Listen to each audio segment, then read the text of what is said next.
Hello there and welcome back to Satisfactory. Yes, we're back at good old Satisfactory, going to be continuing our playthrough. But first, you know what time it is. We've got to talk about Boosteroid.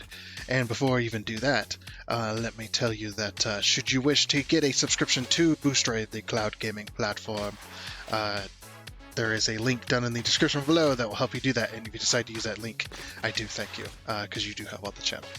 All right, let's get in. Let's get on into it. Let's go. Boosteroid is a cloud gaming service that allows you to play your PC games on pretty much any device. This includes the mobile devices such as cell phones and tablets, all the way up to some smart televisions, and including desktops and laptops. It doesn't matter. Any of the devices that they support, you can use Boosteroid to play those PC games, and you don't have to worry about your hardware and having amazing hardware for gaming and stuff like that. You just let Boosteroid worry about that instead, connecting to one of their very good gaming PCs and stuff like that. And this can be either done through one of the various applications that they provide for your current device that you're trying to use, or you can go through the browser with some devices, such as desktops and laptops. It's very easy to do. You just go and sign up or sign in to Boosteroid onto your account, and you find the game you want to play, and you just click play. It is easy and as simple as that. Now, internet connection is very, very important when it comes to Boosteroid, or to any gaming service out there. You need a very good internet connection in order to use this type of service, because you're not only receiving information, the stream of the game that you're playing, you're also sending information out. This is your input. So when you're inputting whatever device you're using, you're inputting those controls into the game. Those are being sent to a gaming PC, and then the results of those inputs are then being streamed back to you of the game and the results of your inputs within a matter of milliseconds. So internet connection is very, very important when it comes to speed. They recommend 25 megabits of download speed, and less than 20 milliseconds of latency. So latency is not as important unless you're playing competitive multiplayer. So if you're doing anything that happens to be competitive multiplayer, such as games, such as the games you see here. Some of them, like World of Tanks and whatnot, where pretty much every second counts. You want that millisecond to be as low as possible. But if you're playing single player or co-op games, online co-op or whatnot, that's not really as important, of course. I usually run about 80 milliseconds is what mine, or about 60 to 80 milliseconds, depending on the day, of course. Um, but yeah, it's not as important because you're not going to have, you won't really notice it even then. Like 50, 60 milliseconds, you're not going to notice any input lag or anything like that. It's when you get up into the 80s and 90s and even hundreds is where you might start to notice a little bit of mishap going on.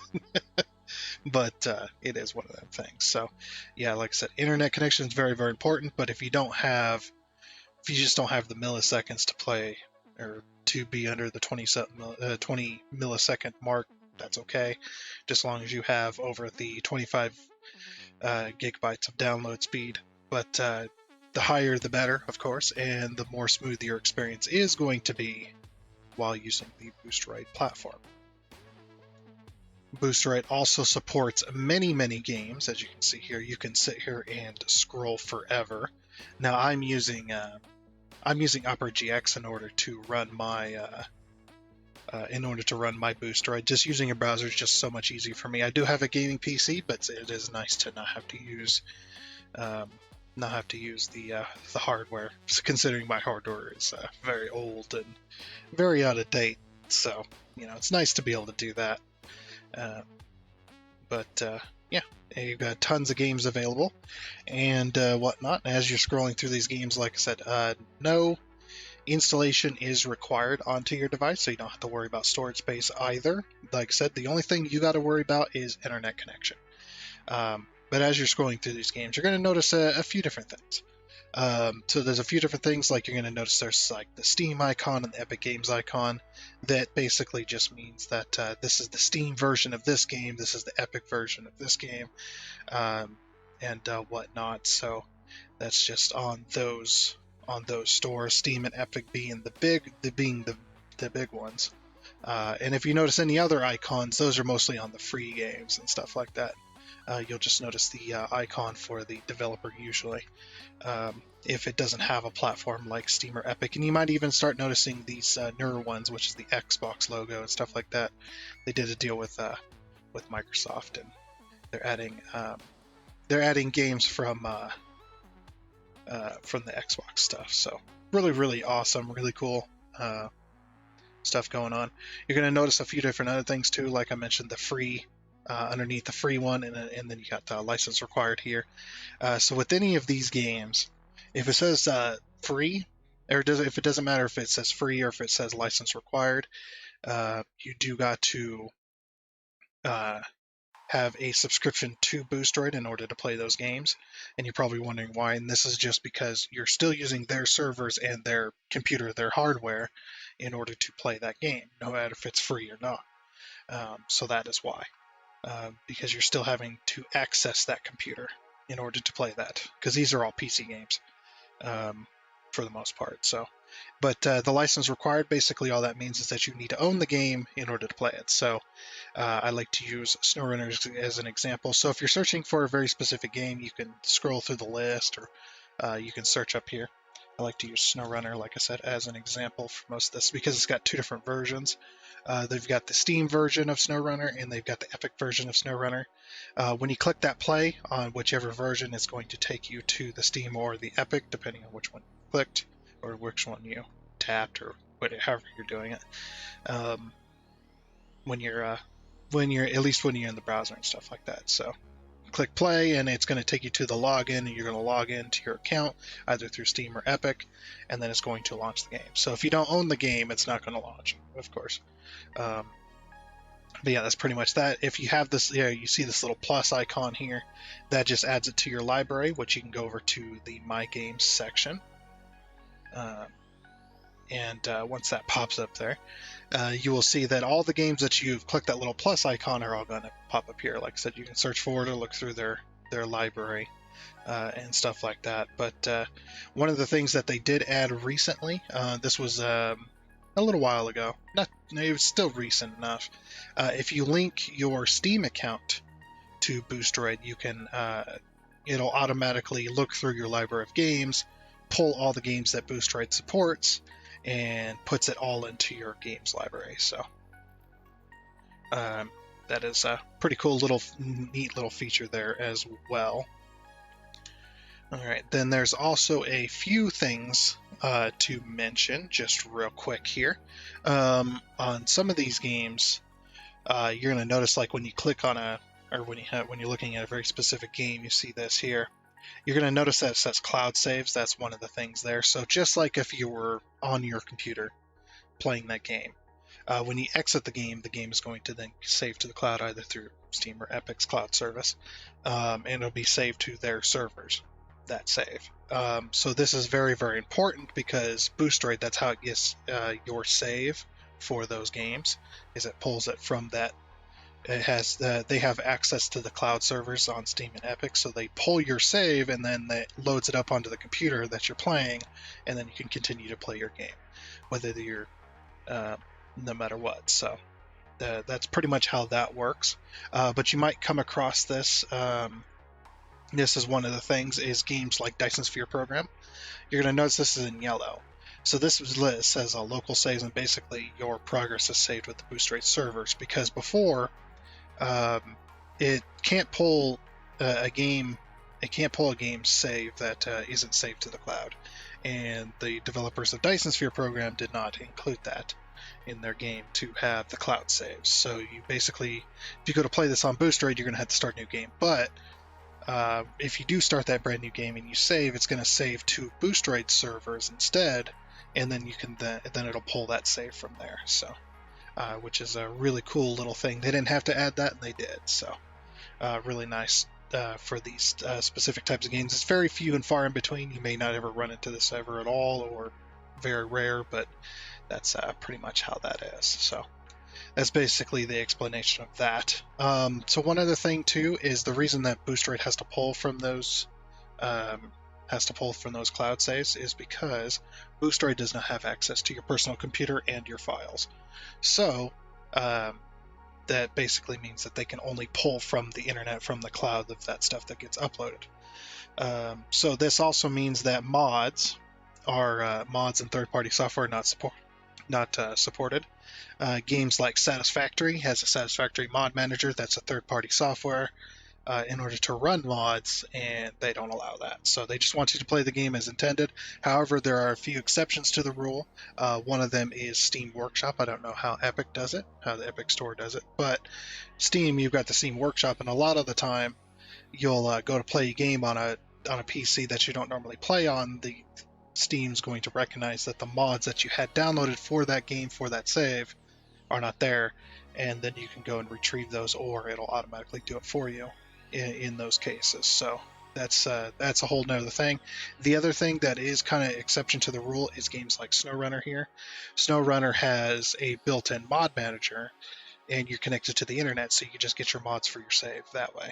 Um, so, but that's kind of the only exceptions to that rule. Most games require you to either manually install mods or go through a mod manager, like I mentioned, and that stuff is not supported. So you don't have access to the computer you're playing on, only the access of the game itself. So the game and the store that you're accessing, of course. All right, so that's pretty much explains that. There is one more thing I would like to mention as well before we move on, is they do have a network speed tester here. Basically, what it does is it just tests your network versus your closest server that you can connect to, that Boosteroid owns, and this will just test your network connection versus their server, and it'll basically give you an idea, kind of like a buyer's information type deal, before you go and get a subscription to see if your internet connection is going to be able to do it. And Boosteroid will give you they'll give you a few tips and stuff to improve your connection if it's kind of poor, or whatnot, or give you the green light, that kind of thing. So really cool that. If you're ever having any kind of issues with Boosteroid, you got questions of any sort, or you want to report bugs or kind of anything like that, there's a few different things you can do that. You can also recommend games as well during certain ones, but you can click this little question mark here, which is going to basically pull up a new tab if you're on a browser or whatever, and however the different applications and stuff do it. But basically, this is the help center, so you can type in a question up here, and that will then link you to a few different articles, or you could just click through and try to find what you're looking for as well.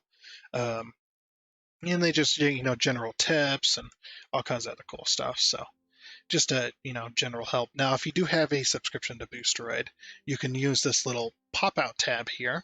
I don't know if might be on just on the PC, but yeah, you can click this little pop-out tab here. You follow the on-screen instructions of this little side window that pulls out, and basically they verify your account that you have a subscription, and then you can then use that as a means of getting help, because it's a live chat service agent. So you can get help through there, or you can request games through there, all kinds of stuff. They have a few different things, like calling into a call center, just much easier and much faster. So, and you're connected to a live person pretty darn quickly, except for you're not talking to them, you're typing to them. But yeah, and it's a pretty awesome option. They can also see live data. They have access to the PC you're connected to if you're having issues with a certain game or whatever, and they can help you with that too. So that's one of the other ways to get help. And then as well. So, and if you are not aware, they do have a Discord channel where you'll find my videos and others as well of the partnership program, uploading videos, informational videos, gameplay videos like I do, all kinds of stuff. There's plenty of people on there that are posting videos about Boosteroid, showing off Boosteroid, stuff like that, just like the video you're watching now, and whatnot. And you can see how Boosteroid performs on different games and whatnot, and compared to other services out there, and all kinds of cool stuff. So you can definitely all find that over on the YouTube channel, there on the Discord or the YouTube. Yeah, it's the YouTube text channel. So there you go. Okay, then. So moving on over to pricing. This is pretty much the pricing section of Boosteroid. And the last little section a bit of this ad, of course. And whatnot. So basically, if you don't know what this little symbol is, this is a euro symbol. They deal in euros because their main headquarters for Boosteroid is based out of Ukraine, so they use euros over there. This is 989 euros per month, and then you can click the 12-month option, and then you've also got the 89.89, which is a yearly payment. So both of these are one-time payments. You pay a month or you pay a year. There is no difference between these two options, as you can see here. You get the basic VM, which is a virtual machine. You get up to 1080p for the streaming quality, depending on your internet connection as well. If you have a poor internet connection, you may not get that 1080p. But yeah, if you have a decent enough internet connection, you're going to get that. And then up to the 60 FPS for that stream. So if you are just starting out and you're not really sure to what to expect, I would recommend the 1 month option. Just to kind of test it out, just in case things don't work out, that kind of stuff. It's not the, huge thing, but I would definitely recommend the 1 month. But if you're comfortable with it and whatnot, and then maybe I move on to the 12 months. So for rough translation, this is roughly $10.80 US. And this one for rough translation is just under $100. So, and that's pretty much that. And like I said, that's what these are just your options here. The other option they don't list, which I wish they would, is that Boosteroid has an edge over their competition. They offer limitless game session time, so you can play your games for 5 minutes or 5 hours. They don't care. Just as long as you are playing the game, they'll let you play for as long as you want, which is good for us content creators. So this option over here, I'm not addressing it because it's not available, but yeah, can't wait for that. You get the high-end virtual machine plus the ray tracing, and then you get up to 4K, and then basically unlimited FPS. So really cool there. But this one's pretty good too. And for most phones, this one will do you more than good, because most phones, got the tiny screen, and if you're doing 1080p, that looks like a freaking 4K television in your hand. That's my opinion. But if you do have a discount code or discount coupon code, or you have a subscription, you can enter those down here. Now the way the discounts work, if you do have that discount code, you enter it down here and click the apply, and then that'll apply that to the appropriate option with the appropriate discount, and then you go and purchase it. So that's pretty much how that works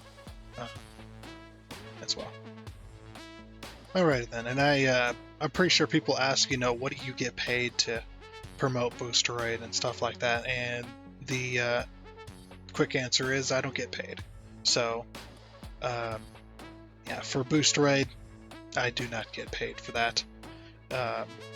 The thing I get out of it by promoting Boosteroid on my channel is Boosteroid promotes my channel on their Discord. So I'm very thankful for that, and in exchange, I promote their service. So that's pretty much the long and short of the whole partnership. So pretty cool, and you're not seeing any of the other ones or any other companies coming to me on my small channel. So very awesome, and thank you to Boosteroid for allowing me to be part of the partnership program. All right, let's get back to the game. Alrighty then. Well, wasn't that fun? Man, I am so glad that I have that. Now I can just, cut that in and save myself just so much time and energy. It's great. But yes, before we get started here, though, let me tell you that there is no links in this, or there is no codes within this video, and for future videos until I say otherwise, of course, or basically until they send me some more codes. Hopefully they'll send me some more soon, because that was a lot of fun to do. If you had not seen it, over at our last video of Satisfactory and Boosteroid, there was a bunch of codes hidden within the video, and if you haven't seen that video, definitely go back and look. They are hidden. They are very sneaky. They are hidden throughout the video, though, and hopefully you can find one in there that nobody else has seen. And I did say, yes, I did say throughout the video, you know, not just after a certain point. Hint, hint, nudge, nudge. Anyway, so yeah, let's get on into it. Let's see what we can do. So last time we're still building this power plant, of course. Last time we had gotten all these pipes hooked up, and if we go down below, I might be able to step off the edge here. Yeah, got it. Okay, we had set up all this pipe work. We're still working on it. I did not get it finished, unfortunately. But yeah, all of this pipe work is going to be connected up to all of these pipes. There is 20 pipes here because there is 20 generators, and there's also 20 tanks. There's 10 pipes in the middle and 5 other sides. So, and they're stacked in 5 high. That's how you know. And they go all the way along. They got all the like I said, we got all the pumps hooked up and everything like that. At least they're hooked up to power. They're not hooked up to power, but just got to connect one of the connectors and that'll be done. So this is going to be a huge jump in not only power usage, but also hopefully in power itself. Because we got to basically make all the fuel before we can start up the entire system. So yeah, it should be fun. Anyway, let's go ahead and, whoops. Okay, so this is going to take some time to get used to again, because I've been playing a lot of Foundry recently, and yeah, that's been, it's kind of been the highlight of my last week, was playing a ton of Foundry. I've been loving that game to death. It's been so much fun, as well, so. Alright, so this is going to be interesting, because I don't remember what I was all going to do, per se. I guess what I could do, oops.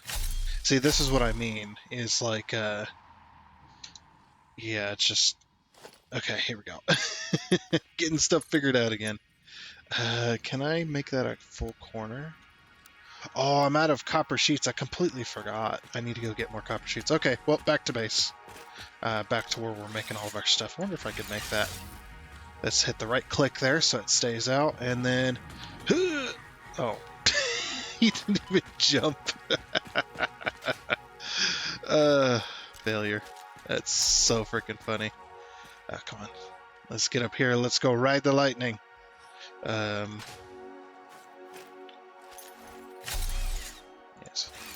Let's do it. That's what I call riding the lightning. It's actually one of the best ways of getting around when you don't have the hover packs. So. But yes, this is what we have been building to every single weekend. Been playing on this, and I've actually been enjoying it a lot, immensely, as well. So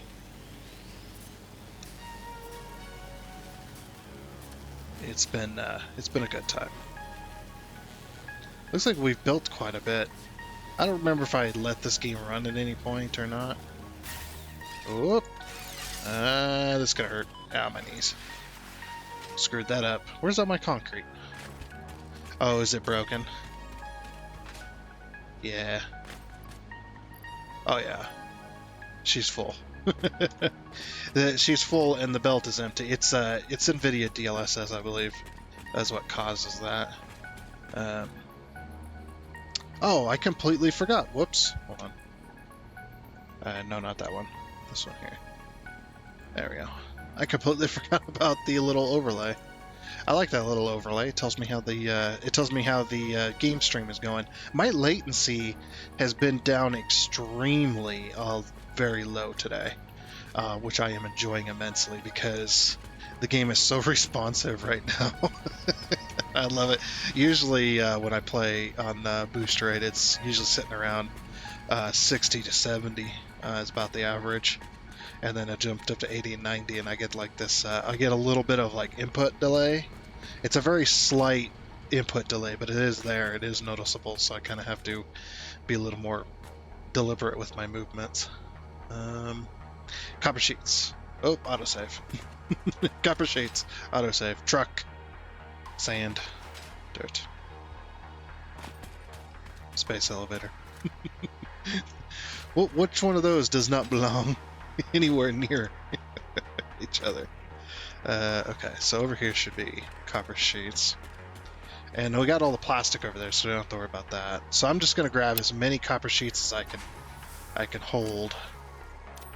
Let's throw that there. Yeah, just as many copper sheets as I can hold. Why do I have so much wire? Do I really need all this wire? I actually don't know why I have that much wire. I guess while we're over here, we can go select a tier to start working towards. I think one of them is going to be like plastic. You're going to need plastic and rubber and stuff. Jetpack. That's what we want. Okay, that's actually. Wait, is that feasible? Can we build? Do we have available to make the packager? We do. Okay, that's feasible. Because containers are plastic, the empty containers, and then we're about to start making fuel, so... Oh, wait, why wasn't that selected? We've already got the motors, the plastic and rubber inserted into it. They got the check marks on them, so... I mean, we could fast-track it. No, let's not fast-track it. That's all the Christmas stuff underneath there. That's what you do with Christmas stuff, right? You hide it underneath the foundations. When the year is was not season, you just hide the. You store them in a bunch of boxes and you throw them in the shed, or that's what I do. Just store them away. Yeah. So we got copper sheets. I think that's all we needed. Let's see. Do we need anything else? We could definitely do with some more plates.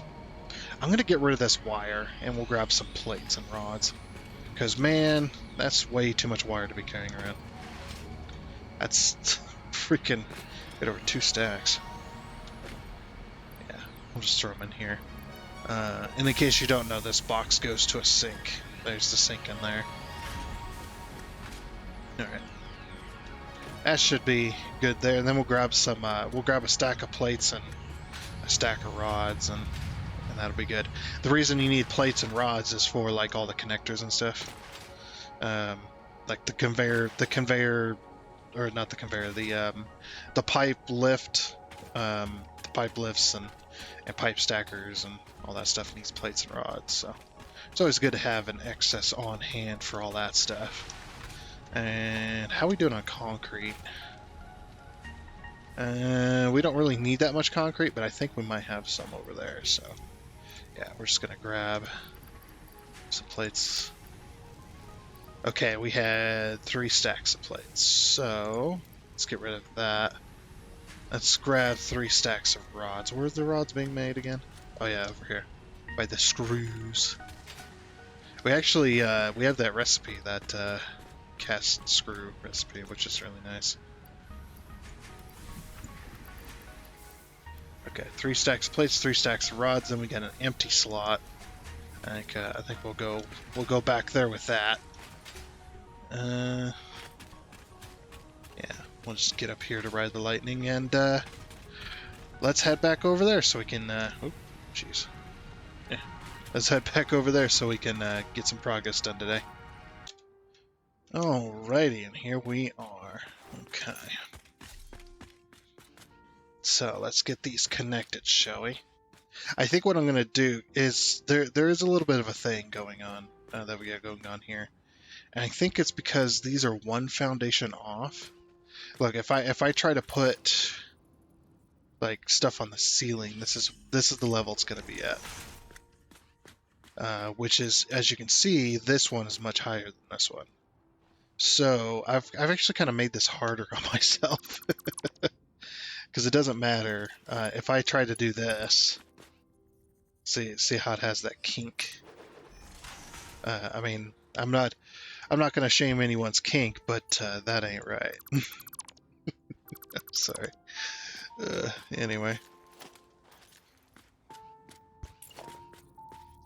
Okay, so I guess that one will have to go here then. Oh. Hold on, how are we gonna? Yeah, how are we gonna do that? Because yeah, one of the things is I'm not gonna drop it down and then go back up. We're gonna just go straight to each pipe as best we can. So I believe 0 is the one we want. Oops. Every time I tab out, you're gonna see that overlay pop up. As you know, playing within a browser, that's what kind of happens. All right, so that goes there, but then we need to back it up too, so that we can make the corner. And I think it's close enough that I'm just gonna leave it. 3, 4, and then 5 should be this because it's 5 high. Why isn't my number keys working? I'm not gonna change it because I gotta. The thing about Satisfactory, unfortunately, there's a little thing about it. I don't know if it's just browser related, but for some reason the settings don't save when it comes to Satisfactory. Every other game is fine, but for some reason Satisfactory just does not save its settings. So I gotta set the audio settings, the video settings, all that stuff every time, which is unfortunate. Like I said, it's only Satisfactory that I've had issues with. But then again, Satisfactory has always had issues, and I'm glad they fixed the one issue with the escape key, because the escape key always always released your cursor pointer, which isn't bad unless you have a game, which is most games, where opening or closing the menu you do with the escape key constantly, all the time. So I'm glad they fixed that, but. Which is really nice. Which now, to release your cursor, you actually got to hold the escape key, which is perfect. So I'm really happy they fixed it. I've complained about it for so long. Just like, you got to fix this, man. It's the worst. 3, 4. It's just like, man. And they finally got around to it. So, and then again, they've been super busy with all kinds of stuff. So. They got the whole Microsoft deal going on with all those Xbox games. What is it called? The Xbox Game Pass or whatever. They got games for that going, and yeah, crazy stuff like that. And they got some new stuff coming up, but I'm not allowed to talk about it yet. So I will let you guys know when I'm allowed to talk about it. I'm really excited for it, but damn it, I can't talk about it. It's like don't talk about it, because we don't have anything implemented for it yet. It's just like, okay, or we're not finished implementing it yet. It's like,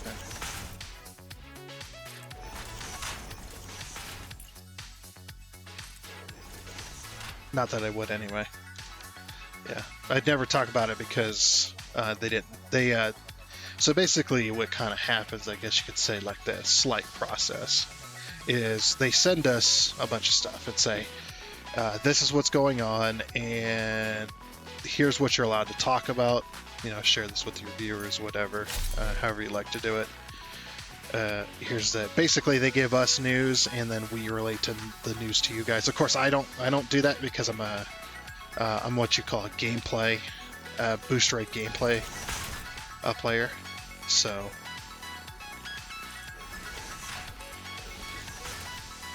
this one's gonna be 6. So yeah, if you want like news on Boosteroid itself, the new stuff coming up, unless it's very significant, you're not gonna get it from me. Stupid cat. Get out of here. I don't know why, but randomly my cats will... I'm sure cat owners can relate to this, but my cats will randomly, like, when they get super, like, hyper, they'll randomly, like, come up to me and bat me a couple times. Not hard or anything, nothing that hurts or anything like that. It's just kind of whack, whack, whack, and then they run away. It's just like, what? What? Why? Why you do this? What did I do? I think cats, they tend to get carried away, which is hilarious. So 2, 3. Okay, so then this one's gonna go here, And we're gonna go based off of... Oh, wait. Yeah, I didn't think about that. Okay. These are gonna have to alternate. And they're gonna end up alternating, but... Yeah, these are gonna have to alternate. Okay. Alright. Okay. Okay. Jeez, I sound like that one video.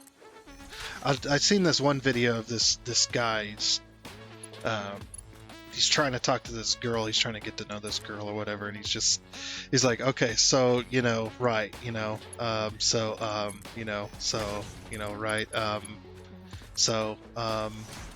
look, it's like, this is like, and I'm just sitting there going,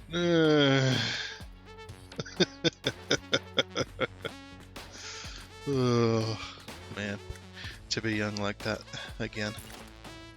And because it's awkward when you're young like that. It's awkward, a lot of stuff. But then you look back on it older, and you're just like, man, I remember when I was, invincible. Was unable to talk to people. Actually, it wasn't that long ago, to be honest. To be 100% honest, something like that.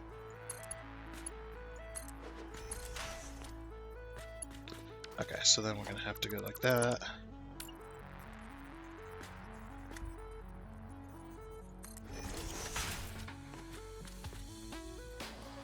So yeah, that will work there. Yeah, and then you get into your, start getting into your 30s and stuff, or later on, I suppose. For me, it was the 30s. It is the 30s. And you start believing you're no longer invincible anymore, or you stop believing you're invincible, I guess you could say. Oh, whoops! I forgot. Hold on. Yeah, fix that. I just think I was invincible. I was like, I could pick up anything, just now down there. It's like 400 pounds. That's nothing. I can just pick that up, man. No problem at all. And then you really start to wear your body down after a while, and it just becomes a big old thing. See, we're gonna have to do this too, aren't we? Yeah, because all 5 are gonna be on this stack. Oh, I didn't think about that either. Dang it. Need to think about these a little more.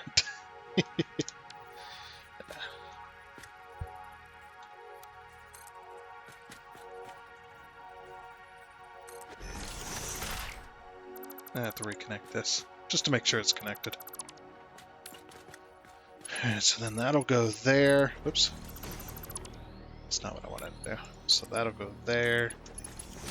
And then this will go there. Oh. Okay. We got it.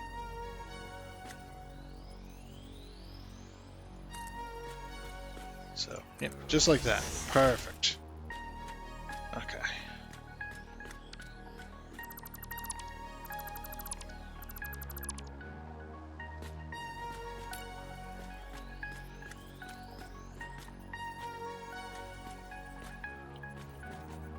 That goes there.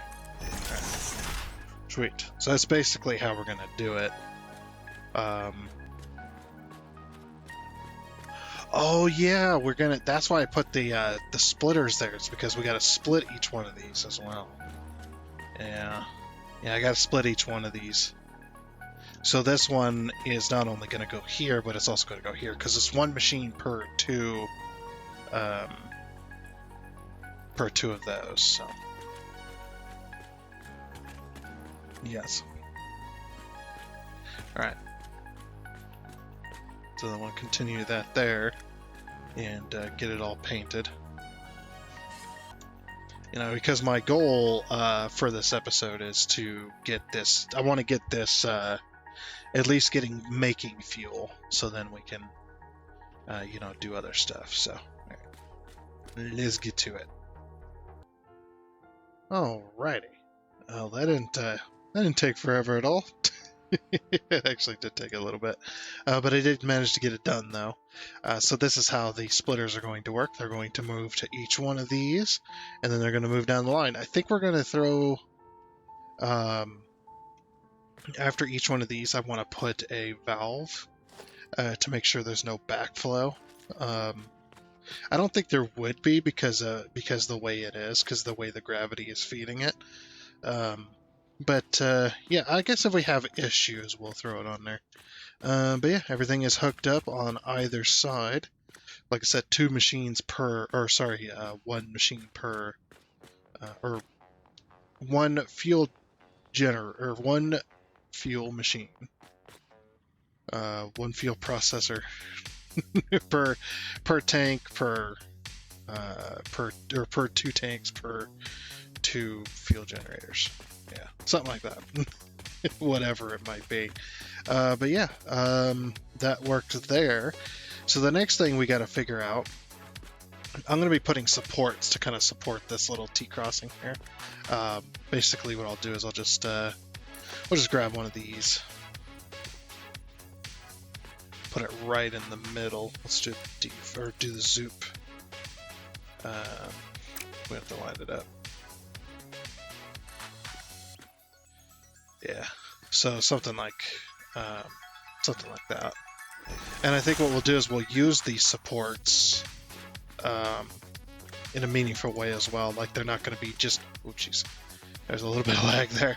They're not going to be just supporting that. They're also going to be supports for the stuff coming out of the fuel generators, because we've got the polymer resin that'll be as a result of this. So I think putting these up in the middle is definitely going to there's a little bit of lag going on.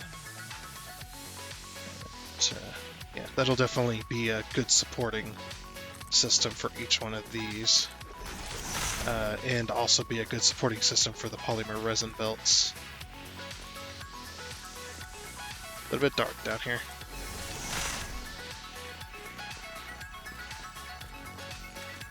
Okay.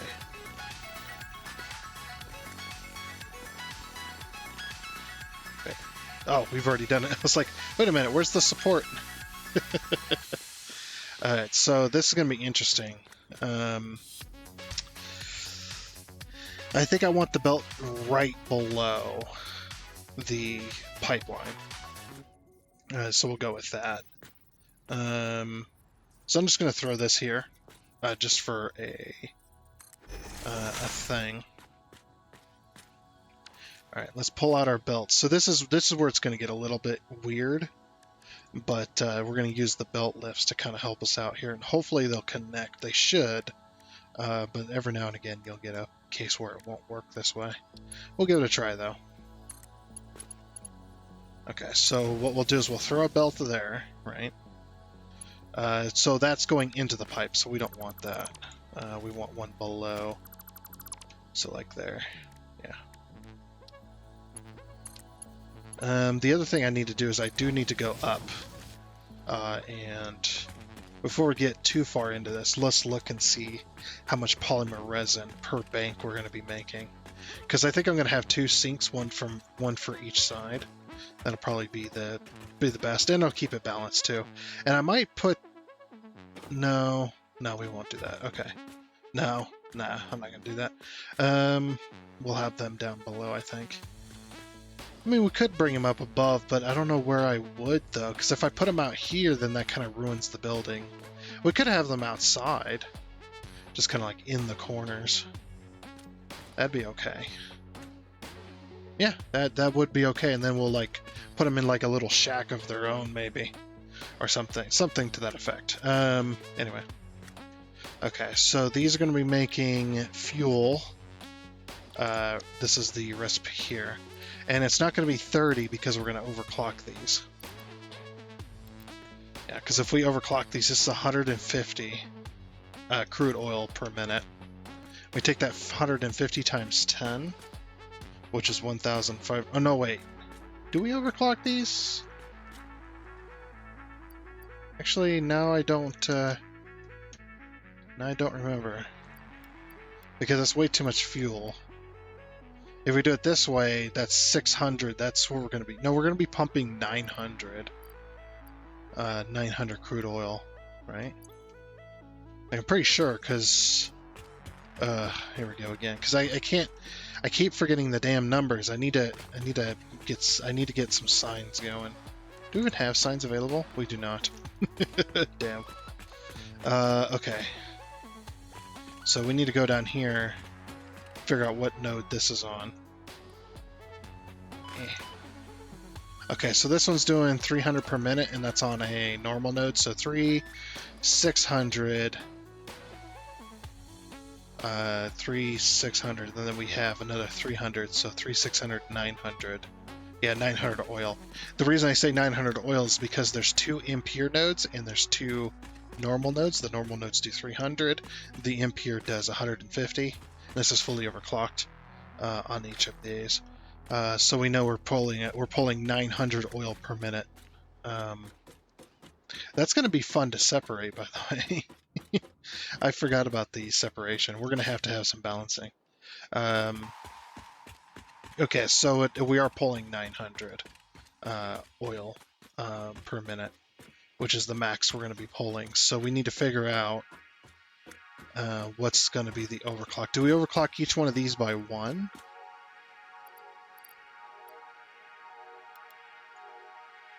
Yes. See how it's 90 now? 90 crude oil per minute. 90 times 10 is 900. Okay, so then we'll just Control C that. And then Control V on each of these.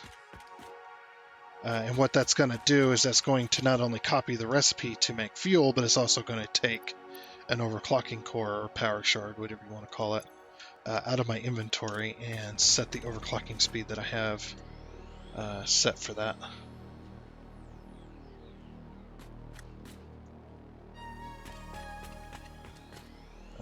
If some of these had been set and some of them haven't, so it's one of them things.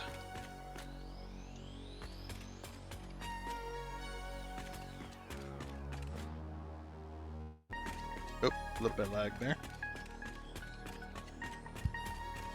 Okay, have these been set? That's going to be the other question, because these ones are going to be overclocked completely. Max. Control C. I do remember that one. Can we not? Hello? Is everything working? Yeah, everything's working. I thought you could Control C these. No, I guess not. Alright, so I'm going to have to go to each one of these and fully overclock them. So that we can... See, some of these... Oops. That's the tilde key. Some of these are already set. Yeah, that's going to take me a minute. Okay, now that that is done and over with finally. It did take a minute to get all these, but because I have 20 of the damn things. Should be making enough fuel, though. Like I said, all this is going to be on a system as well.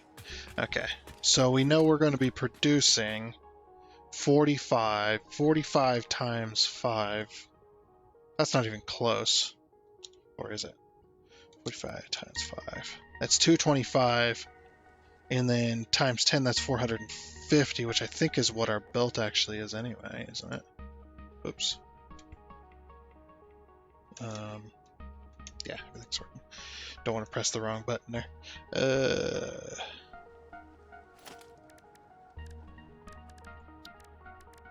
Yeah, 480. So even if we put them all on one belt, that'll be fine. But they're going to be on 2 belts, so it's not going to matter. Okay, so something like that. This is just the output. We haven't even done the input, which is all those little black bits hanging out there. Okay, so what I was going to do. Back to what I was going to do. Now that I know I can put them all on one belt, that's fine. We're going to do a splitter. Or, sorry, a merger. Go with conveyor merger. I wonder if I can... no. And you can't do the whole trick because it doesn't go up on the bottom like that. So we need to line this up. Just not gonna be fun.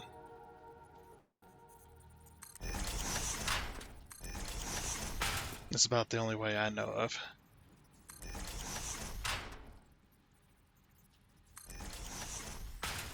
There we go. Okay. So that'll work there.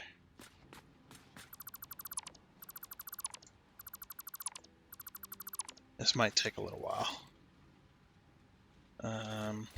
Let me change it. We're not going to be doing pipes anyway for a minute, so 4.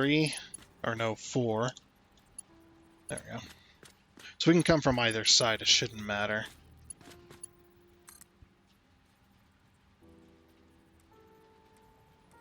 Okay, it's not going to connect. Oh, wait a minute. What if I do this, though? See, this will work. Yeah, look at that. There we go. That'll work. Okay, so we just gotta do that. So we'll put that to this side each time then. And what I do when I pull that down is I'm just making sure it's actually connected.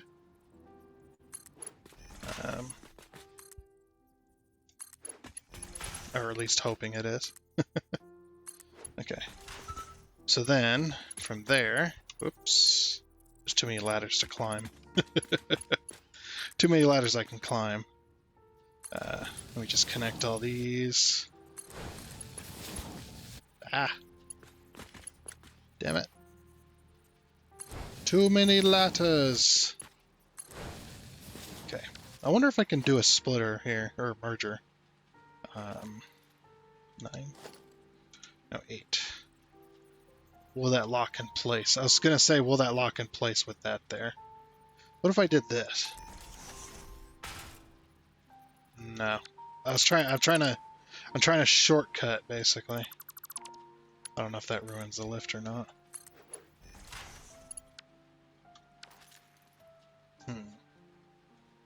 Wait a minute, I just got an idea. Will that line up? It will not. Oh, sad. Okay. Well, looks like we got to do this the hard way. So basically, we just take our mergers, and we try to line it up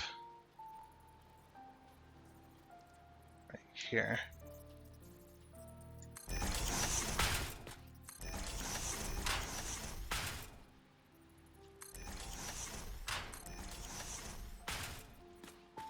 That's how we line that up. Yeah, it's lined up. So yeah.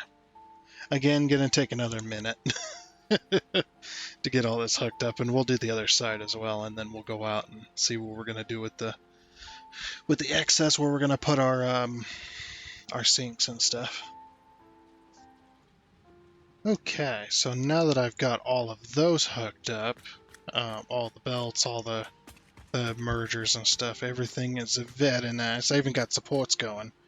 So this is a great way to support your mergers and splitters if you're putting them up in the air, is to have this as a beam support, and then you put a beam from the bottom to the top from this connector to basically the bottom side of your splitter merger, whichever one it is, and then you put this on the top. So yeah, the way this actually works, let me show you how this works. Actually, you know what? Let's actually build this. We'll build this one real quick. Okay, so I know where I'm going to put this, right? So let's grab a beam support. Just a quick little thing. So it goes right there. Yep, that looks lined up. So then what I'm going to do is I'm going to take a painted beam, or a regular beam, doesn't matter. They both work the same way. And I'm going to go all the way until it touches. See, if I go up 1 more meter, it turns yellow, so I know go inside of it. I don't need to do that. I just need to go up until where it touches the bottom side of that. And then I'm going to take my beam support again and see how it just automatically snaps to the top there.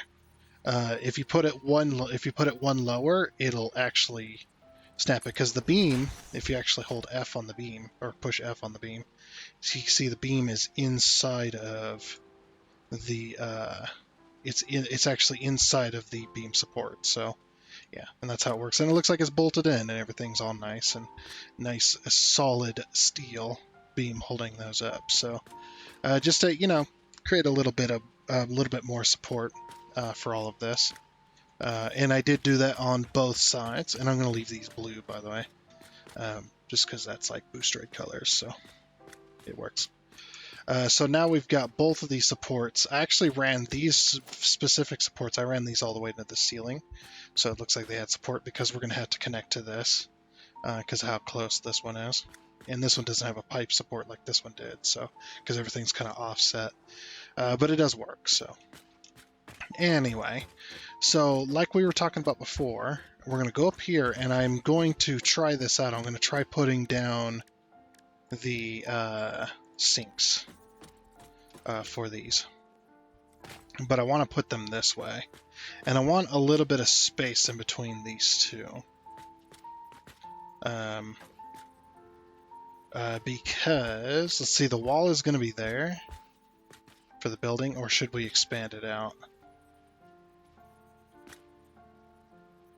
So if I go here, then that gives me one space. Yeah, this is what I was worried about, was having this where it is. We'll hit the H key to lock it in. Yeah, because the wall is going to be here. So more than likely you would want this. We could put it here. And that would also work. And this, we could say this is meant to be outside, or we could build a little shack for it. It really doesn't matter. Because the part of the building, see, the building is going to go along here, and we can have that part of it, and then it's going to connect with this. So we could have,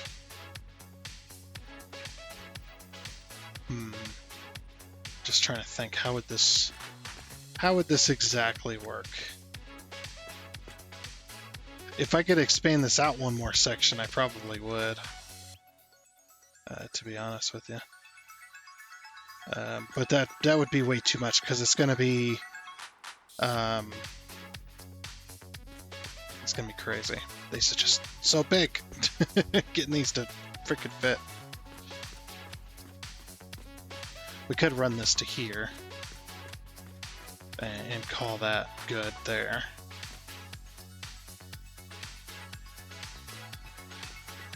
And then, yeah, this can just be outside. We could just have this one just be outside, like no shack or anything. You just have the building end here, and then this is just kind of an add-on type deal. Okay, I don't mind that. Alright, so we're lining it up with the back side of the building here. Now, it is going to be offset, so we're going to have to adjust this one as well. Let's go to this side. This will just make it easier.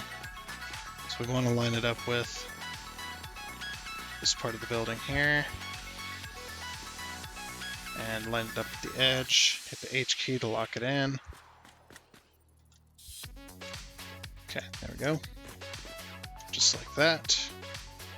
Oops. Well, at least we're going to get close to getting this running. This is really far off from each other. I didn't recognize this, but yeah. Uh-oh. We might have screwed this up. No. No, it's to the center of this foundation here. And then this side is to the center. Okay, yeah. Well, no, we're fine. All right. I thought I screwed something up when I did that. But however, this one is lined up with the foundation line, and this one is not. How is that possible? Just because I flipped it around doesn't mean it doesn't fit. Oh, I see what happened. Okay. All right, so this side is wrong. All right. It's because I lined it up with the bounding box. I lined it up with the bounding box of this, not of the actual machine. So that's where I screwed it up. Okay. So we'll have to move that other side. We're almost out of concrete too. I don't... Whoop! So right down the hole. I don't think we're going to be getting this up and running today. But next time. We'll say next time will be the time. I swear, next time. Alright, so yeah, we want to line this up with this. So there you go, it's lined up. Yep. Yeah, it's because I lined it up with this one, not this one here. Which, these are now lined up. This is all the way to the edge. Yep, bounding box is all the way to the edge. Okay. So then we'll have that one. We're also going to have to figure out where the power is going to go for each of these two. Because the power is going to be offset from each of these. So that's going to be interesting. But yeah, we're out of concrete, and we're almost out of time, damn it. Or we're going to be out of time. Oh no, we got concrete. Okay, no, we're good. I just got a few more of these too. Perfect. Good. I'm glad I have the materials to make this happen. Okay, so 7 is going to go here. I wonder if I can line it up with this. Ooh, should we line it up with this? Yes. Yes, we should. Yes. Okay, line it up with that. I'm glad I grabbed so many plates. Oop, a little bit of lag there.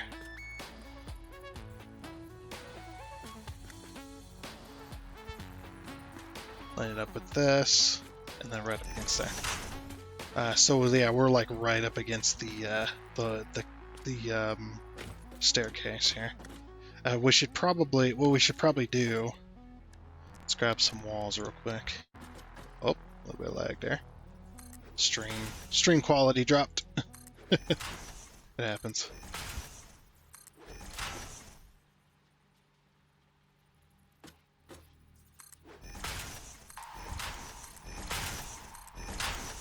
That's not what I really wanted to do.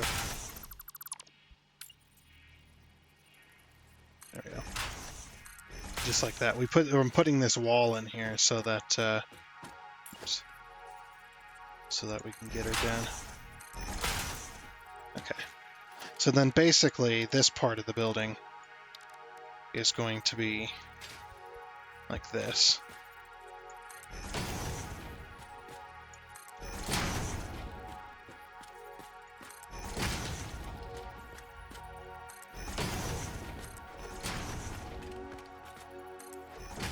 I guess, yeah, getting to the other side.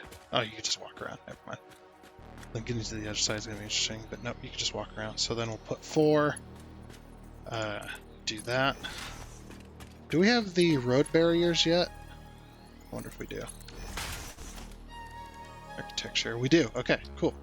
So watch this little trick. So there's a little trick you can do to hide your belts when they're running along the floor.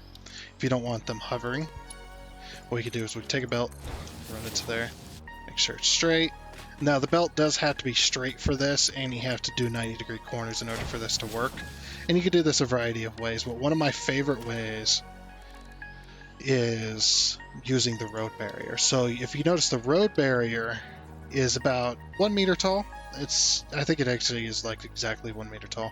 And you can see the way the lines go. So I'm going to rotate these lines to go with the belt direction. And then we're going to run this in. Actually, I'm going to run it from the machine. Running it from the machine will be easier. So then we can go from there. And if you actually put this on zoop mode. There we go. And see, they will line up. Now, unfortunately, I'm not going to go any further than that because I don't want to go into the staircase, really. But then, yep, we just go along with the belt. Go from there to there. Look at that. It makes a nice, like, nice little stand, I should say, for our belts, which is pretty cool. So I do like doing that. Whoops, that's backwards. These are also backwards. Going the wrong way. I gotta rotate them correctly.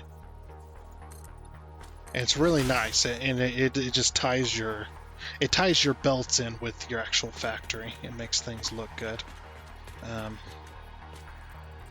Just something personally I like to do. The other ways you can use like the beams and the concrete pillars and stuff like that too, to kind of tie it in if you want to do it that way. But I like these because they've got the yellow and black striped bit, which is really nice. And it's like caution. There's a belt here, you know. You can also do it. You can do it one step further if you like. You can take the modern railings and stick them on top of the beams. And look at this. Like now it's like a cage. Like don't stick your hands past this point. You know. I mean, I like it that way. It's okay, but I like to just do the open. And obviously you'll be able to see the materials on this belt and stuff like that too. So the one thing we do want to do. This will just take some rods. Is I want to run a railing from one side to the other on this, because a lot of this is going to be outside. Oops. So we want to do that, but of course doing it around this entire platform, we're probably looking at about an entire foundations, or an entire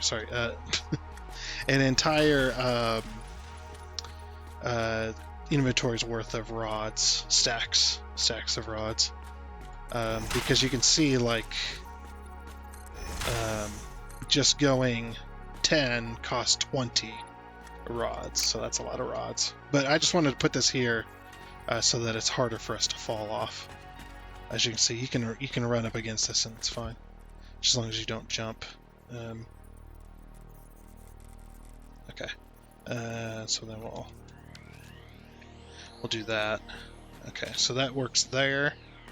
Also, if you do make a mistake like this, there's a nice another little trick too. Since they did fix the escape key and the control key, do be careful depending on the browser you're using. Do be careful with the control key.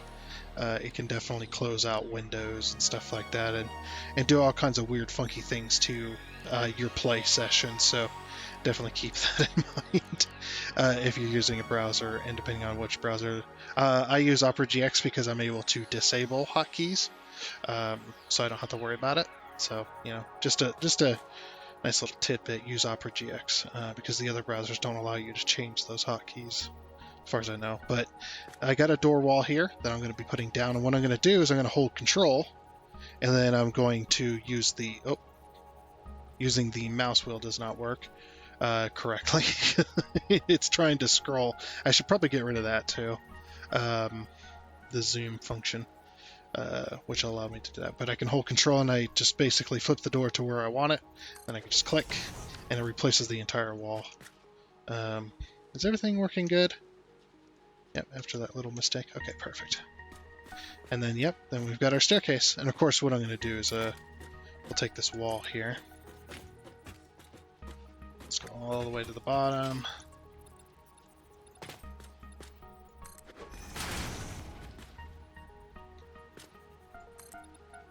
And yeah, that works there. Oh, we're gonna have to change that. Okay. All right. So these walls aren't gonna. We're gonna take these two single walls out. We can't have those in there. All right. So that was a mistake on my part. I didn't think about that. I should have looked at the. Should have looked at my support pillars for help when it comes to deciding that factor. So yeah, we'll remove these. Is that all of them? Yeah. And we'll take our walls. And what we want to do is we want to put it like that. Half in. Or half in that little section there. So then the walls are exactly like this. Hold control. Yeah, remove all these. So that works. So yeah, okay. Every now and again, something kind of funky goes on with my computer, so I gotta check the recording, make sure everything's working like it should. Okay, go there, there. there. And of course right here we're going to put a door. I'll just remove it since I can't use the mouse wheel function. This is the zoom. Yep, I'll just put a door. There's our staircase. Perfect. And I'll make the staircase look a little better later. We'll get some lighting in here. It'll be nice. You guys get to see the power of Lumen. Okay, so speaking of tricks, there's one little trick if you want to power your machines. You can do it a variety of different ways, of course. That's the thing I like about Satisfactory is it's a factory game, yes, but you can play it a million different ways, and you could go through unless you're extremely on top of what you're doing and what your plan is. Like me. It's a little bit of a joke there. But yeah, if you're on top of your plan, you might play your game the similar or the same way each time. But for most players, every time they play through Satisfactory, it's a different experience each time, especially if you're starting in different areas and whatnot. So, but one little thing, like I said, you could power this. One of the easiest ways, of course, is to connect it to a pole, and then connect it to your next pole up to there, or you can, of course, you can do it like this if you like, and then and whatnot, and you'd be like that, and then you're just like, well, I'm out of connectors. I don't have Mark II poles unlocked yet. Whoops, I forgot. That's okay. You could do Mark IIs, and then you can connect more machines. You know, and this is okay. Yeah, but it is very, very ugly. What I used to do before I started developing my own little strategies is I used to do this. I would take this pole, connect it here, and I would go right up against the machine. Up until I think right there. I think it was. And I would do it like that, or, you know, do it like right to... You could also do it like right to here, and it's not so bad. And stuff like that. And it's not too bad. But no, I have a new way. Or at least it's not a new way because I've done it a bunch, but it'll be new to you guys if you haven't seen it yet. So I'm going to take this painted beam right here, and I'm going to go right up to this spot here. I'm going to put my cursor down. Then I'm going to look down at the ground, which is going to be this corner. And I'm going to go all the way up about as high as I can go. It don't matter. You don't have to go all the way up. Just go up and over that connector right there. Then we're going to take our painted beam, and we're going to run it through. And you can see I'm running it right in behind and right below the level of that. And I'm just going to go all the way down as far as I can go. And another little thing about these beams here, if you connect it to this point here and drag it along, every now and again you'll end up with a gap. So as long as they're the same color, that you can incorporate this. So what I do is I go one back, so it overlaps, so that there's no gap there. And then what I'm going to do is I'm going to then drag it over here. And I did forget to do one thing, so we have to fix that. One thing I did forget to do, and I'll do it correctly the next time, but is I forgot that I wanted to go to here instead. So I go just past that little thing, and then all these machines they have this beam going across. And of course we can match the machines by painting it yellow, or the same color as these. Anyway. And then what I'm going to do I not have Mark IIs on?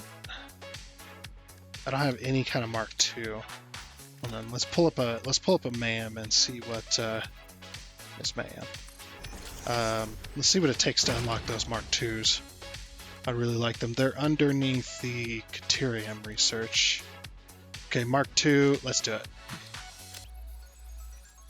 Mark II poles. Very good. And so now we got Mark II poles, but we don't have the wall connectors. So what we got to do is we got to delete this. Yep, and then we got to throw up a store, an awesome shop. And then we go in here. We don't have any tickets on us, but I do want to look to see. Okay, management. And Mark II connectors are 4 tickets. Okay. So then what I'm going to do is I'm going to go over here. I'm going to connect this to power. and I should be able to access the tickets. I have 22 tickets? Holy freaking crap. How long has this been going? It's insanity. Alright, let's do it. Hell yes. Thank you. Thank you very much. Okay, we can disconnect that from power. We don't need it anyway. Okay. I'll go back into here. Go back down to connectors. Mark 2. Boom. And purchase. Very nice. Okay, organization. We should probably grab the signs. So this can be 15, 16. That'll be 17 tickets. Okay. Let's grab all the signs, and then we'll grab some quartz as well. And then we could grab that street light. I don't know if we really need it though. But these signs will come in handy. So parts, equipment. We could buy the coffee cup. I think we have a coffee cup already, don't we? I don't remember. We've already bought all of those. I guess we could have bought more foundations and walls, but it's not really useful. Neither of those stickers or patterns. So anything else is just one. The industrial railing would be okay. I need this, but that costs a lot as well. You know, let's go with the structural frame instead of the massive signs. And actually, you know what? I might just buy everything off of this tree first before we do the signs.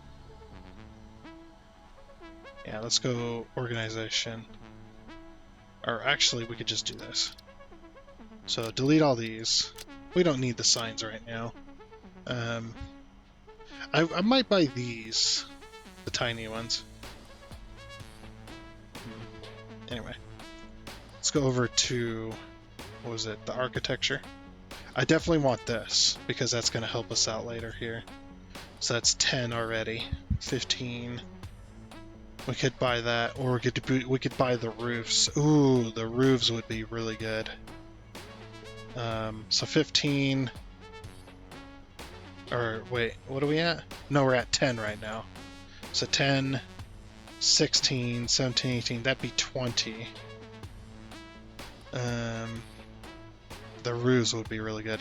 You know what? Yeah, we'll buy, let's go over here. We'll buy, so 10, so 15.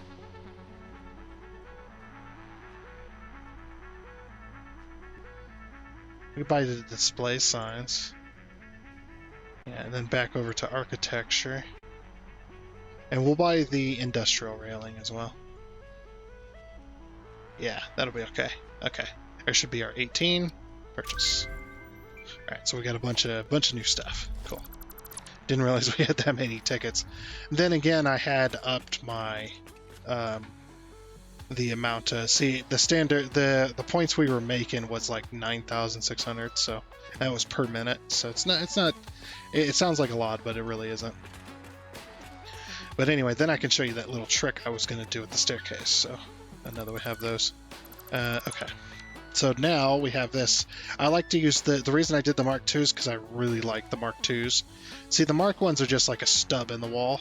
The Mark IIs actually have a plate with bolts and stuff, so they look really good. So I like to take the Mark IIs.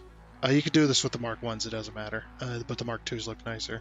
Just a matter of opinion, really, of what they look like. So I put the Mark II there, and then I'll go along this beam and put these. Now you're probably saying, why are you doing that? Why don't you just connect the machines together? Because you can't. you can't daisy chain machines without having mods. So see, I connect it to there, and then I can go to this connector, and then from this connector to the machine. But yeah, see, you can't.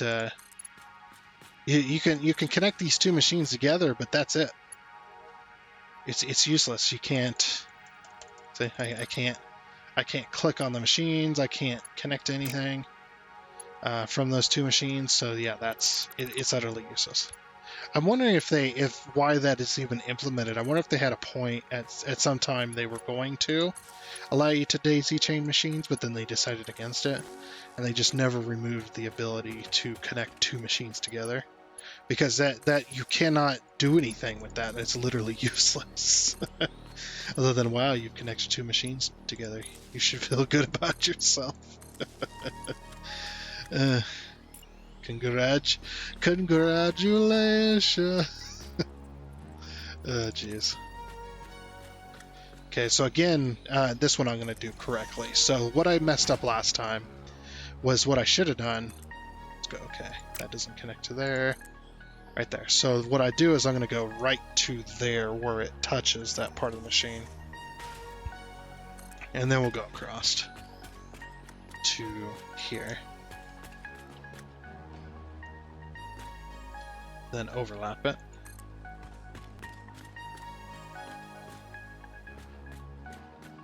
It's there. Of course, we're gonna color those two. There we go. And it just makes it look nicer too, because it's kind of, I mean, it is still there, you can still see it, but it's more hidden. And of course, if you had a roof really close to these, you could just connect it to the roof sections as well, so. Also, do keep in mind the Mark IIs do take up a lot. Like, each one of these connectors is 8 quick wire. So, unless you have a lot of quick wire, definitely stay away from the Mark II stuff, unless you really need it. The general play is, if you're going to use Mark II power connectors and stuff, only use it when you need more than 4 connectors. But I have a million quick wire stored up at the quick wire factory, so I'm not too worried. Then we connect to each one of these. Oops, wrong one.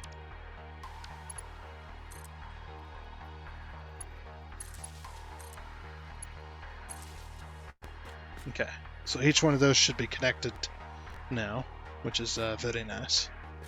And of course, like I said, we're going to have this on a bank by bank basis, so I'm going to put like a, we're going to put like a set of, like a power tree right here, or a power switch here and a power switch here, which is basically these. Is it under organization? It is. Look at all those signs. We'll play with those in a minute. Well, actually, I don't have the materials to play with those. Crap. Do I have... Oops, sorry. Bump my mic there. Do I even have any quartz crystal? Or any quartz at all? I could go mine up a bunch of quartz, but that's... I mean, we're not too far away from it, but... Yeah, damn it. And I don't have any tickets left to buy any quartz either. So I could buy some quartz crystal. It's too late now, though. I already spent them all. Tickets are more for that stuff anyway. Do I even have... I do not have a power switch.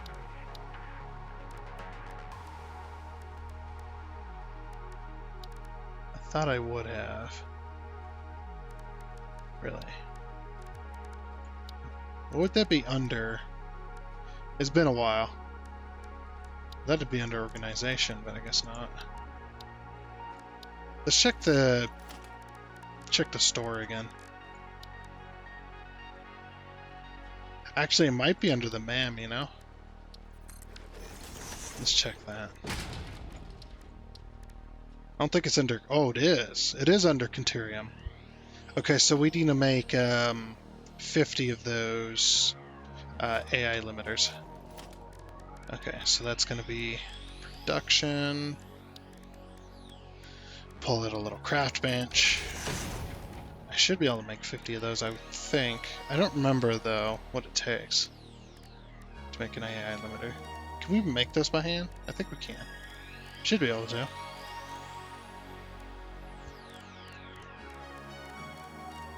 We might not have it unlocked yet, though. No, I don't think we have. Yeah, I don't think we have AI limiters unlocked yet. We can test that by searching here.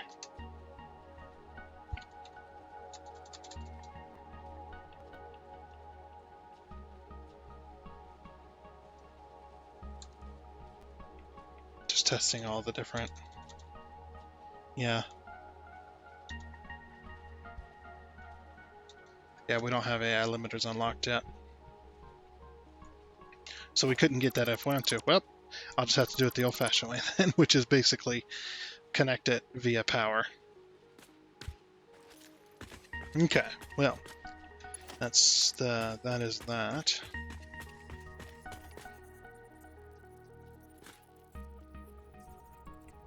So I can power this one from this side, but how do we power...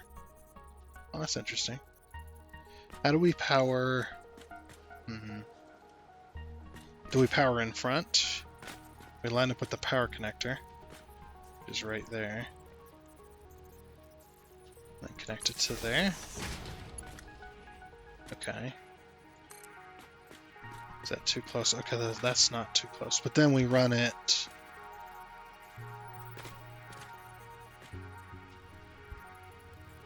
So 1 over, being lined up with that.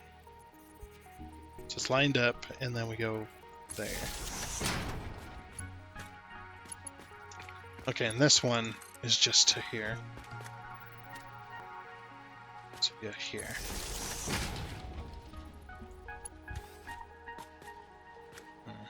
It seems a bit too far, doesn't it?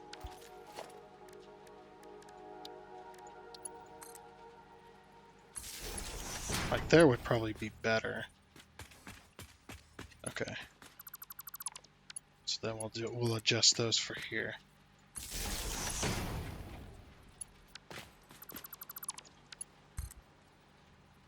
There we go.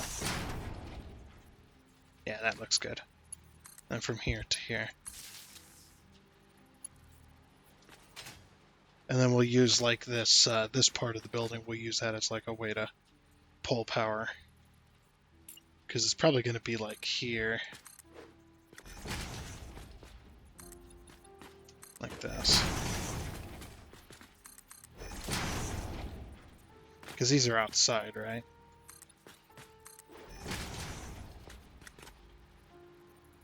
So then what we could do is probably like connect that there or something. I'm not really sure. I haven't decided on where all the power is going yet, other than these particular ones. Now I have a very... do we have the blueprinter unlocked? We do not. Oh no, we do. Okay, sweet. We'll need some frames for that. I have a blueprint that I wanna redesign to put the power connectors for these down, because it was a really awesome idea what I done. And I want to recreate that. It was from the dedicated server. I want to redo that. That was really cool. So that'll do the power connectors there.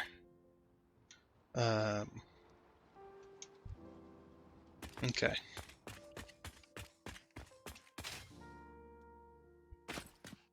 So then let's do one last thing before we wrap up before we finish today. You got me saying that. The hell, man. Just kidding. So then here, hold on, how many? 1, 2, 3, 4. Or is it 1, 2? I think it's 1, 2. Okay. So then 3. Oh, this one's gonna be off, isn't it? Yeah, it's gonna be a little bit off. Yeah. Oof. I forgot about that. It's going to be 1 meter off because of the thing. So 4. So even if we go down 3, that's not gonna line up, is it? Or it will. Okay. So 3. So down 3. Okay.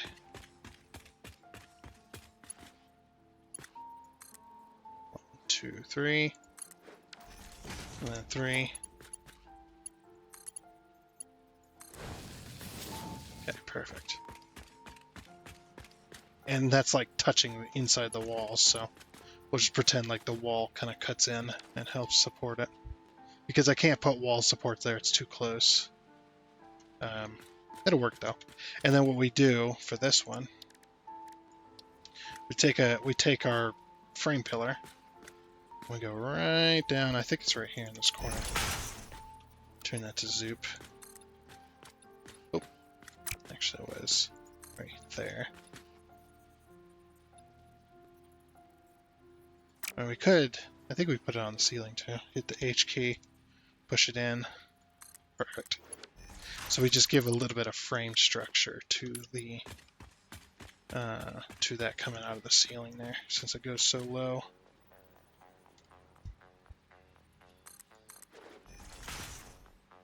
So that works there. You can also do this too, if you're smart about it.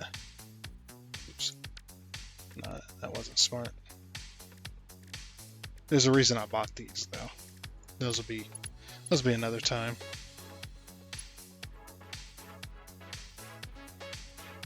Nah, I can't nudge it. No. It's gonna be a pain in the butt. I need to go in between. Right there, actually. I was like, we could do that. Run that all the way across. That would give it a little bit of more of a supported look. But if that's just a little trick you could do if you like. Okay, so yeah, I guess I'd probably forget it by then. What else do we need? We're good on concrete. We needed like rods and plates, right? So we need to head back anyway. Alright, let's see if I can make this time.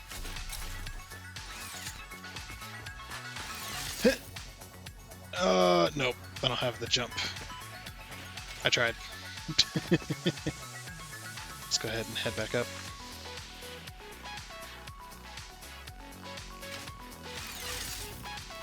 Let's go all the way back to the base to see if we have any quartz to make into quartz crystal.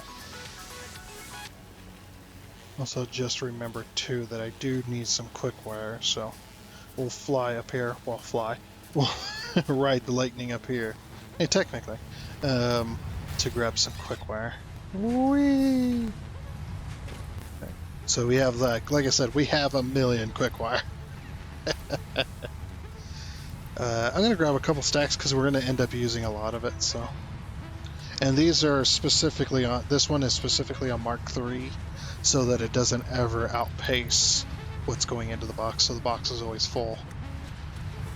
You could do it another way with smart splitters and stuff, but yeah, it's one of those things. So, then we just gotta head back down there.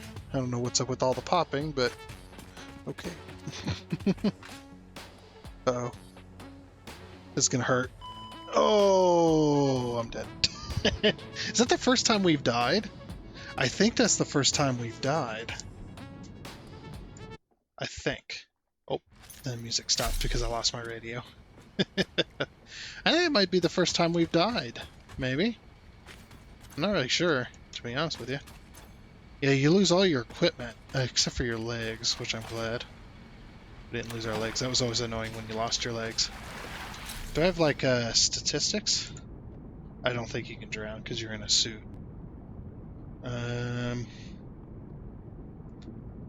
No, I don't think we have statistics.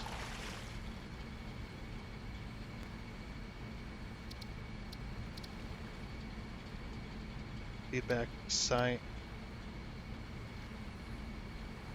Huh, this game doesn't have statistics. I guess gamers don't really care about that anymore, do they? Huh. If I've died before, you can let me know. Be like, yeah, you died before a few times. Or you die in like every video you die. Be like, wait a minute, that's not true. Wait a minute, that's not true.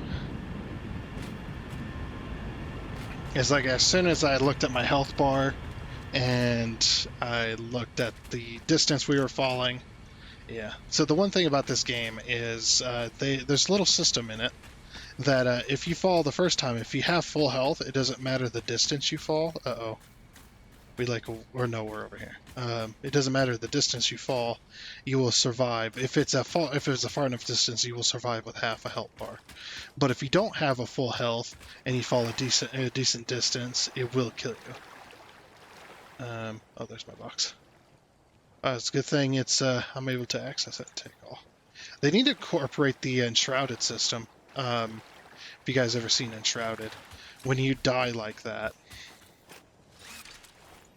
Turn back on that. The music's gone. Okay.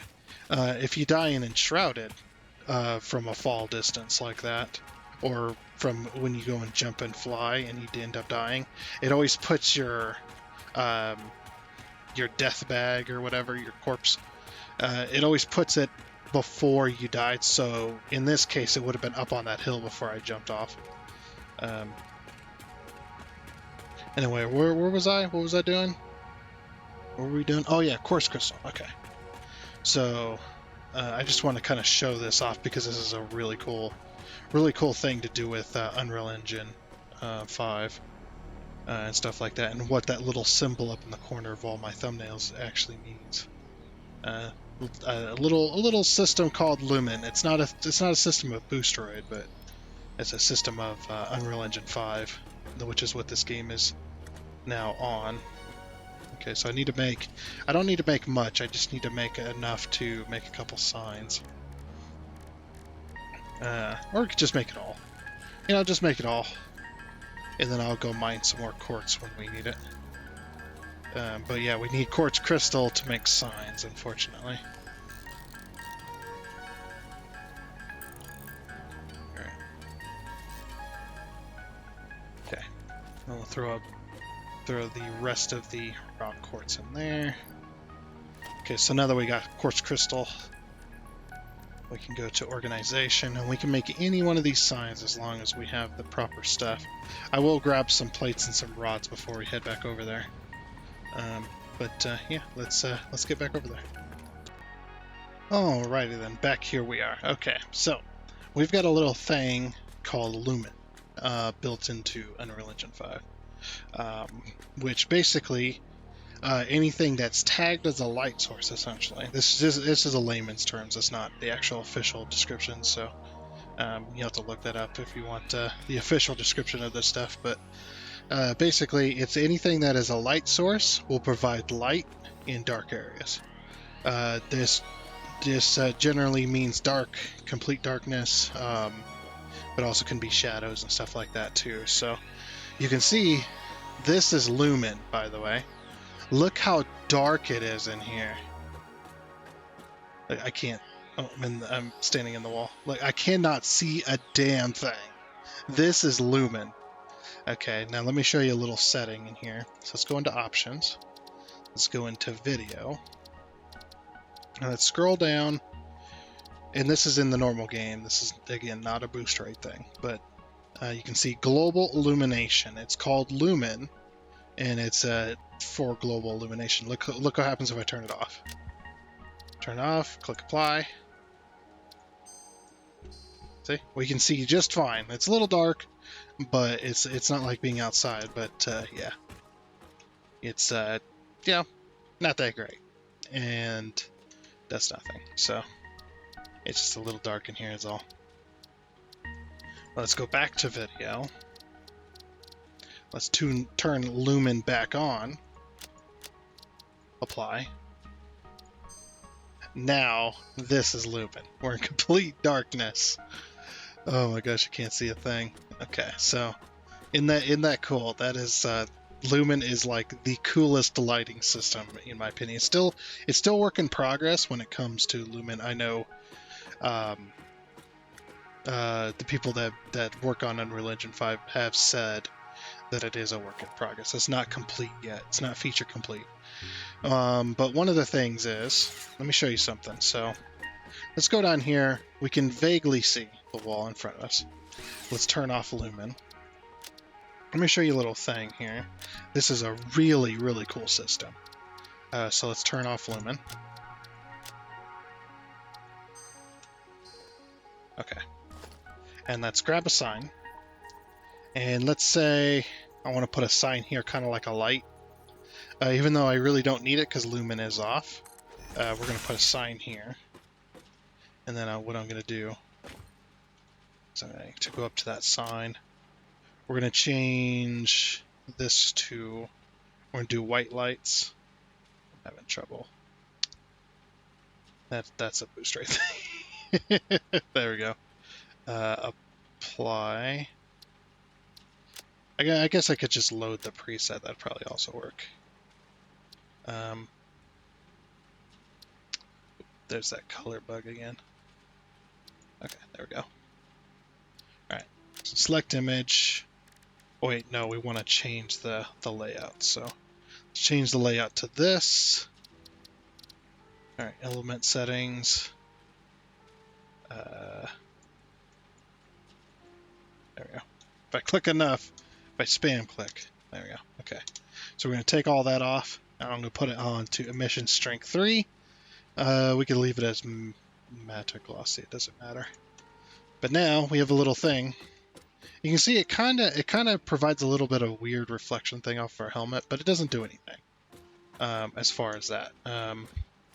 And we can be plunged completely into darkness here. Let's put some foundations down. You see, now we're in complete darkness. And because we don't have lumen turned on, it doesn't really do much. It's just a normal thing, right? And of course, if we get rid of the sign, again, lighting doesn't change at all. There's no emission really of strength or anything like that. So now, this is going to be fun. Let's go turn on lumen real quick now that we're going to be plunged completely into darkness. Completely black screen. Let's turn on lumen. Apply. And you're going to see the effect as we manipulate things.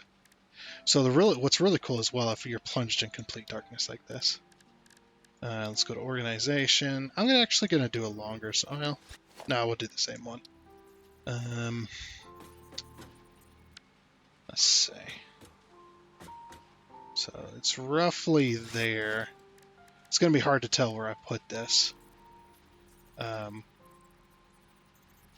do want to put it close up like that. So when you play stuff, it does kind of light up a little bit, and you can see that it had lighting emission strength for a little bit, and it does have a little bit of emission. You can actually kind of see a little bit there. It's really cool, but let's access that sign. You're going to be a pain in the butt. Okay. Oh, come on. So white, and then change this to white as well. And then what I'm going to do is I'm actually going to change the emission strength to off, so it has no emission strength for a minute. Let's change the layout to that.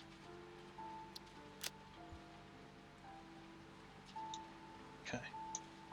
Take the text out of the sign. You can see it has no emission strength right now. Uh-oh. Okay. We're right next to it, so it's still good. Why didn't it? Oh, I didn't apply it. Whoops. Not that it matters, but yeah, since it didn't have any emission strength anyway, it wouldn't have done any kind of lighting. Whoops, I keep selecting the image. If I click enough, there we go. I just hit F12 to take a screenshot. Emission strength 3. Okay. Exit. And look at that. Look, it provides light. And that's just the coolest thing. And what we can do is we can put one of those over here. Now that we got a little bit of light, we can kind of see what we're doing.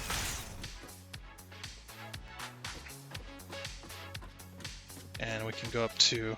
Oh, I thought I changed the layouts so that you didn't see that. There we go. If we can... There, settings copied, okay. Gotta jump a little bit, but it works. And look at that. That's just the coolest. And again, we'll go up here. Of course, I put the ceiling a little bit too high.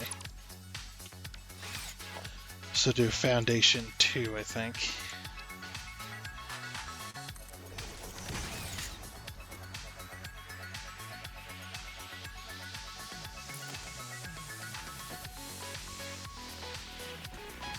Let's see, where's it? So it's right here. Okay, so we actually want foundation 1 meter then, in order to make that work. And even then the sign is a little too tall.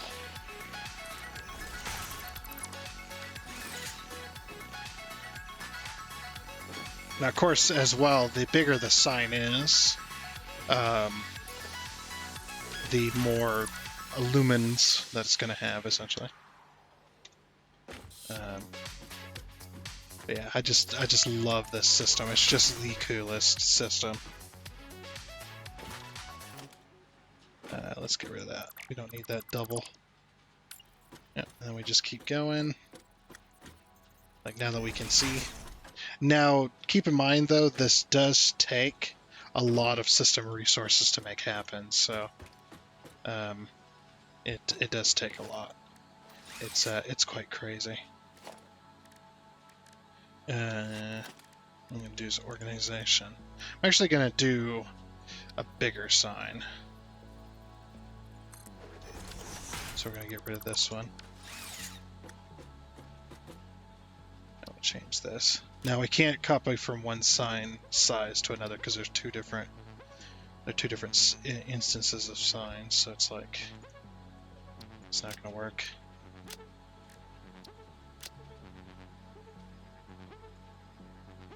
Get rid of that. Okay, change the layout to that. Mission strength. There we go. Like I said, the bigger the sign, the more lumen you get. Control C, Control V that. That one there. And those ones look really good. They actually look much better as a light source. I'm loving this right now. I love playing around with lumen. And this does also apply to any color. It's not just white. You don't have to have white to have lumen. Let me show you. This might hurt the eyeballs. But let's go with this one.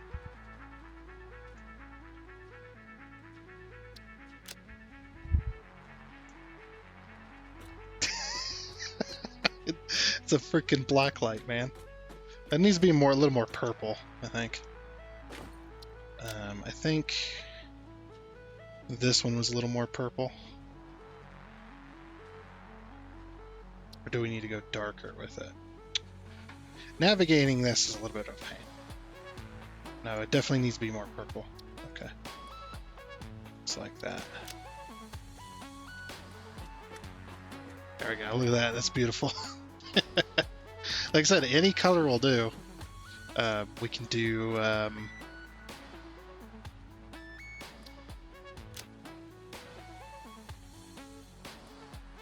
we can do the traffic yellow. Oops. Just like that. There we go. Select color. See? Now it's orange. Isn't that cool though? I love it. Love lumen, man. It's one of my favorite things about Unreal Engine 5 and about any game that uses it. It's always so good. And it works so well. But anyway, with that, I think... Let's change this one. I do think that is going to be it for this episode of Satisfactory on the Boosteroid platform. Definitely had a lot of fun here. And then continuing to have fun. Next time, hopefully, isn't that cool too? Like when the door's not open, you see that area's kind of darkish looking. Then we open it up and the sunlight comes through. That kind of lights it up a little bit. And that's nice. That is a really cool system. You can see it's not perfect. You can kind of see the lumen kind of taking effect on the darkness, trying to light it up. And it creates this kind of weird kind of lighting effect. I don't know what to call it, but it's constantly updating. That's why it takes so many resources. Is the lighting in this area from these signs are constantly updating, and that's what you're seeing. The little pulsating kind of looks like reflection of water on the wall here. And like I said, everything that has a light source does emit it. So even the door here, you can see it's emitting like a little bit of a green right there. So, yeah, next time we'll finish this up. Get this. Doesn't that look cool? We'll finish this up. Get these hooked up to power. We'll start making some fuel and stuff like that, and start getting things going. Get this hooked up to oil as well. We're going to have to put down oil pumps, extract the oil, and then pump it up to these little storage tanks here, and then start making fuel and hook that up as well. And then once all the fuel storage is full, then we'll turn on all the generators, and then we'll start pulling power. And then we don't have to worry about the coal generators as much. We'll be generating so much power that we won't have to worry about it. And maybe we'll